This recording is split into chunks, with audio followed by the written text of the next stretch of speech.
탐정의 눈으로 사건을 들여다봅니다. 탐정 손수호.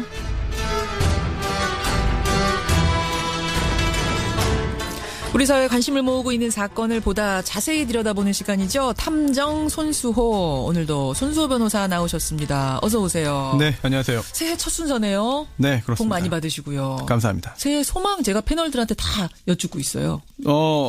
올해는 하루에 7시간 이상 자는 게 소원입니다. 아니, 몇 시간 주무세요, 지금?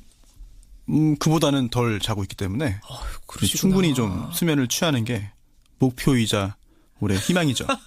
저 이런 소망은 처음 봤어요. 7시간 자는 게 소망이다. 네, 근데 할 수 있을 것 같습니다. 새 나라의 새 네. 어린이처럼 태어나는. 아니, 늦게 자고 늦게 일어나면 네. 꼭 좀 이루시기 바랍니다. 네, 워낙 노력하겠습니다. 바쁘세요. 워낙 바쁜 분이에요. 건강도 챙기시길 바라고. 오늘 새해 첫 시간 어떤 사건 가지고 오셨습니까? 네, 올해는 좀 이게 충격적인 사건, 좀 분노가 일어나는 사건보다 좀 예. 유쾌하고 신기하고 재미있는 사건을 다루고 싶습니다만 첫 사건부터 역시나 충격적인 사건입니다. 바로 고준희 양 사망 사건인데요. 그러니까요. 워낙 큰 화제라서 피해갈 수가 없어요. 오늘 그 시신 유기 현장에 대한 현장 검증한다면서요. 네, 오늘 오전입니다. 예. 완주, 군산 등지에서 현장 검증이 예정되어 있는데요. 그동안 준희 양의 친부가 입을 열어서 이제 안매장된 준희 양의 사체가 발견됐습니다. 예. 하지만 사망 시점, 원인, 학대 등의 다른 범죄가 있는지 등을 여전히 수사하고 있는데요. 계속 새로운 이야기 나오고 있습니다. 맞아요. 친부가 이 본인의 동거녀도 이제 사체 유기에 가담했다고 실토를 했고요. 예.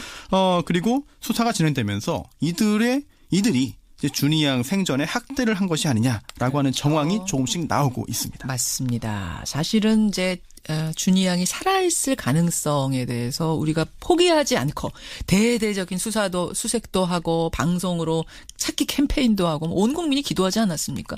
그랬기 때문에 사실은 지금 더 허탈해요. 그렇습니다. 많은 분들 기억하실 거예요. 경찰 또 소방관들 200명 이상이 아주 꽁꽁 얼어붙은 저수지 위에서 얼음 깨면서 혹시라도 저수지에 빠지지 않았을까 수색하던 장면이 있었는데요. 하지만 알고 보니까 이미 작년 4월에 사망했고 안매장됐습니다. 그렇죠. 실종이 아니었던 거죠. 예. 경찰도 속고 우리 모두가 속았습니다. 속았습니다. 이렇게 모두가 속아 넘어간 이유가 무엇이었는지 한번 살펴보려 합니다. 고준희 양 사건. 모두가 속고 모두가 헛수고를 할 수밖에 없었던 이유가 뭔가? 첫 번째 이유 뭡니까? 네, 첫 번째 너무 늦었습니다. 뭐가 너무 늦었어요? 신고가 늦은 거죠. 신고가. 네. 실종 신고가 너무 늦은 거죠. 이렇게 실종 신고가 늦었기 때문에 수사에 혼선이 발생됐고 차질이 생겼습니다. 예. 친부와 이 동거녀의 진술에 따르면요.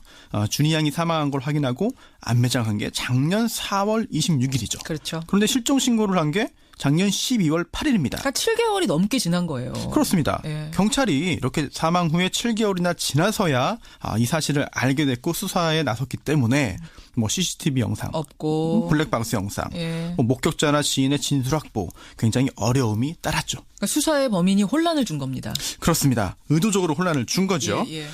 자신들의 범행, 좁게는 사체 유기죄, 좀 더 넓힌다면은 폭행죄나 학대죄까지도, 예. 아주 넓힌다면 살인죄 또는 학대치 사체까지도 아직도 가능성이 다 열려 있는 거니까요. 그렇습니다. 이런 자신들의 범행 사실을 감추기 위해서 거짓으로 실종 신고를 한 거죠. 예.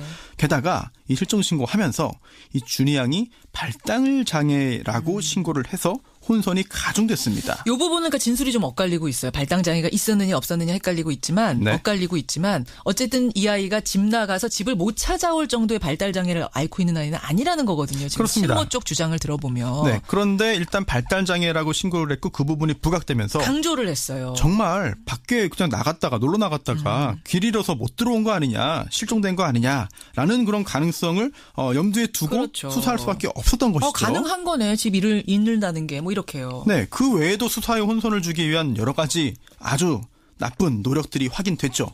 12월 8일에 이제 지구대에 실종 신고하러 가서 예. 오열을 하고 실신까지 합니다. 그리고 신고 후에도요, 집 주변을 돌아다니면서 딸을 찾는 그런 그 연기를 하는데요. 특히 그 과정에서 예. CCTV를 의식하는 듯한 장면이 촬영되었고요. 이걸 본 많은 분들이 더욱더 분노를 했죠. 연극을 한 거예요. 연극을 치밀하게. 네. 그러다가 분위기가 확 바뀐 건 아파트 복도에서 혈흔이 발견되면서부터잖아요. 그렇습니다. 8개월이나 지난 혈흔을 경찰이 아주 다행스럽게 예. 발견합니다. 분석했더니 준희 양의 혈흔, 또 친부와 동거녀까지 이렇게 3명의 혈흔이었다고 결과가 나왔죠. 이게 아주 중요한 키포인트였죠. 그렇습니다. 이게 단순 실종이 아니라 뭔가 강력범죄와 연결되었을 가능성을 암시하는 것이기 때문인데요. 예. 또 하나 경찰의 성과가 있습니다. 바로 휴대전화 통화 내역 분석인데요. 작년 4월의 내역을 봤더니 이 친부와 또 동거녀의 모친이 휴대전화 그 둘의 휴대전화가 군산에서 거의 동시에 꺼졌습니다. 이거는 군산까지 함께 이동했다는 증거로 볼 수 있죠. 그렇죠. 그 이유가 뭐냐? 군산에 갔던 이유가 뭐냐? 왜 누구와 함께 갔습니까? 갔냐? 뭐 이렇게. 네, 이렇게 추궁을 해서 결국은 사체를 유기했다라는 자백을 이끌어냈죠. 또 하나 결정적인 증거가요. 4월 이후에 준이 양의 모습이 보이지 않았다는 거. 그러니까 어린이집을 4월까지만 다녔다는 거를 저희 뉴스쇼에서 처음 공개가 됐어요. 네. 그 증언이. 그렇습니다. 이게 아주 또 중요했죠. 11월까지도 봤다는 제보가 있었지만 예. 그 제보한 주민이 번복하기도 했고요. 예. 실제 실종 시점이 언제인지가 굉장히 중요한 사항이었는데 이제 4월을 처음 보도한 그 내용이 굉장히 중요한 단서를 그러니까 제공했죠. 뉴스쇼 보도가 저희가 보도한 이후에도 뭐가 있었냐면은 11월에 봤다는 주민, 8월에 봤다는 주민 막 이런 보도는 있었는데 결국 그건 네. 다 틀린 거였어요. 그렇습니다. 이제 사실관계 파악에 큰 도움을 준 기사로 평가할 수 있겠습니다. 근데 손탐정님, 저는 네. 이제 사실 내내 궁금했던 게 뭐냐면 야산에 묻어놓고 8개월 동안 안 들킨 거잖아요. 네. 근데 왜 갑자기 8개월이 지나서 실종 신고를 할 생각을 했을까? 아이가 뭐 당장 그 다음 해에 학교 가야 되는 것도 아닌데 취약 네. 통지서 나오는 것도 아닌데 왜 8개월 지나서 실종 신고했을까? 그 부분을 궁금해하시는 분들 굉장히 많습니다. 예, 예. 그리고 앞으로 수사, 또 재판이 끝나면 확실하게 확인할 수 있겠습니다만 이렇게 짐작할 수 있을 것 같습니다. 어떻게요? 이미 이제 그 친부와 친모는 이혼 소송 중이었고 예. 또 동거녀와 동거하고 있었지만 작년 11월에 이 친부와 동거녀가 결별했습니다. 그러니까 제가 여러 번 설명해서 여러분 이제 아실 거예요. 친부와 친모 이혼 소송 중에 동거녀 집에서 아이가 살았던 건데 네. 동거녀하고 아빠가 또 헤어지려고 별거하고 있는 중이었던 거잖아요. 네, 그렇습니다. 네. 그런 상황이다 보니까 정말 이제 준이의 친모가 혹시 준이를 찾지 않을까. 그런데 이미 준이는 사망했기 때문에 사망한 사실을 들키면 안 되고 감춰야 되는데 그렇죠. 그러한 방법이 뭐가 있을까? 네.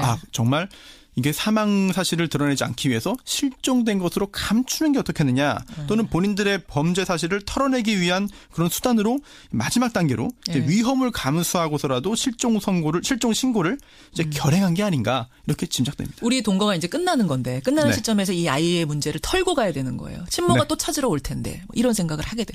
이제야 좀 수수께끼가 풀리네요. 자, 온 국민이 헛수고를 하게 된 두 번째 이유 뭡니까? 복잡한 관계들이 작용했습니다. 복잡한 관계. 조금 전에도 설명했어요. 복잡한 관계. 네, 가족 관계가 상당히 복잡하죠. 예. 준이에게는 2명의 오빠가 있습니다. 친오빠 2명? 네, 2명 오빠가 있었는데 이게 친부와 친모가 이제 이혼 소송하면서 갈라서는 과정이죠. 이제 친모가 오빠 둘, 또 친부가 준이 이렇게 각각 나눠서 기르던 중이었습니다. 예, 예. 그런데 이제 이혼 소송이 진행되는 중인 그런 상황이었고요. 또 준이는요. 이렇게 친부뿐 아니라 이제 친부의 동거녀와도 함께 생활을 할 수밖에 없었죠. 예, 그런데 이 동거녀와 전 남편 사이에서 태어난 의붓 오빠가 한 명 있습니다.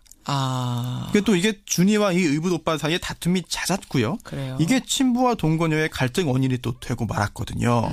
결국 준이는 친부도 아니고 동거녀도 아니고 동거녀의 모친, 참 이게 긴데요. 의붓 외할머니에게 맡겨줘서 키우게 된 건데요. 이 따뜻한 보살핌을 받지 못했습니다. 아빠도 아니고 아빠의 동거녀도 아니고 아빠의 동거녀의 어머니한테 맡겨진 거잖아요. 준이가. 그렇습니다. 복잡한 과정. 그러니까 이제 얼마나 힘들었을지 상상이 되는데 네. 이 부분이 왜 우리가 헛수고를 하게 된 이유입니까? 왜 헷갈려지게 된 이유예요? 네, 이제 복잡한 가정사가 사건을 복잡하게 만든 건데 이게 상황이 매우 복잡하다 보니까요. 그럴 수 있겠구나. 그럴 가능성도 있겠구나라고 생각을 하게 된 겁니다. 아이가 안 보인 지 20일 만에 실종 신고했다. 예. 이게 상식적이지 않잖아요. 상식적이지 않죠. 그런데도 혹시 그럴 수 있겠구나. 워낙 복잡한 집안이니까 네. 막 아이가 여기로 갔다 저기로 갔다 동건이한테 갔다 동건이 어머니한테 갔다 왔다 갔다 하는 아이니까 그 과정에서 이럴 수도 있었겠구나. 실종될 수도 있었겠구나라고 착각하게 된 거예요. 우리가. 네. 또 동거녀가 이런 말을 했죠. 친부가 데려간 줄 알았는데 네. 나중에 보니까 아니었다. 그래서 실종 신고했다. 또 반대로 친부 입장에서는 동거녀가 잘 데리고 있는 줄 알았다. 이런 말도 사실은 이제 생각하면은 지금 보면은 참 말도 안 되는 일이지만 맞아요. 그 당시는 정말 그럴 수도 있겠구나라고 예. 생각하게 만든 거죠. 그래. 아주 결정적인 이유 중에 하나네요. 그 부분도. 모두가 헛수고를 할 수밖에 없었던 세 번째 이유는 뭡니까? 관리 체계의 허점입니다. 관리 체계요. 네. 무슨 관리 체계요?